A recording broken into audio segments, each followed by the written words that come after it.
As we go along in each picture, we are learning more and more of how to shoot with digital technology. And action.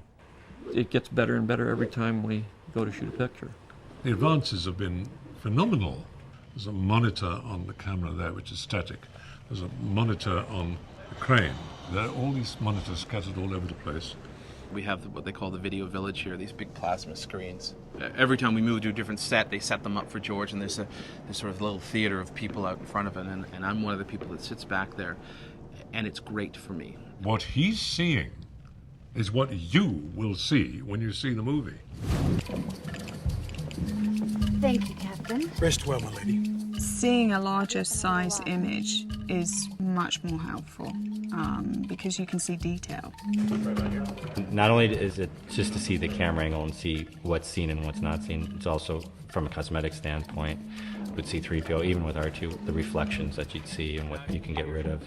Also, the other thing that's becoming much more common is we shoot 2 cameras on Star Wars every day, all day long. Film cameras, of course, have had video taps for a while, but they tend to be black and white, and they tend to be on small monitors that only the director, who has to hunker over them, is staring into.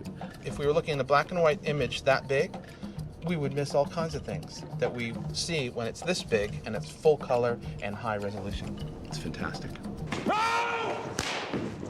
It's just fascinating to know that you're working with somebody who's at the cutting edge and who's pushing that envelope. We're a little ad for plasma TVs here.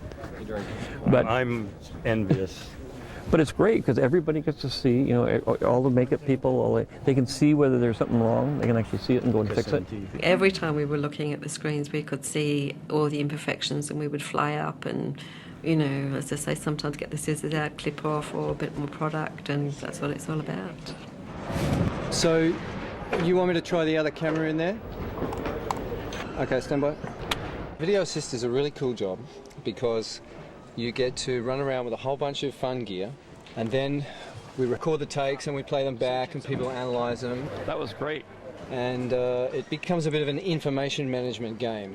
Action! They might go through a doorway, and then next week we'll film the other side of the doorway. So everybody will be asking me, get that stuff up we did last week so we can see who came first through the doorway. And I'll have to find the shot and get it up. Up. Wrong door. Cut.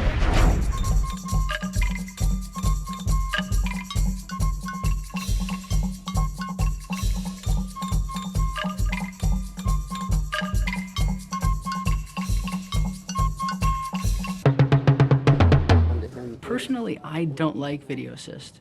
I've always felt that it was something that removes you from the actors and from the performances. But these monitors are so huge that when you're in anything close to even a medium shot, you can feel the actors. And so you can be on the other side of the stage and feel what's going on. Great. Cut. That said, it's been really interesting to see George in the crucial moments get out of Video Village and go over to the camera, because it was like he was tuning into what the actors were doing, because he knew that they needed that. And you go into this door right here. That door. That door, the red door. David? Oh, David Tat.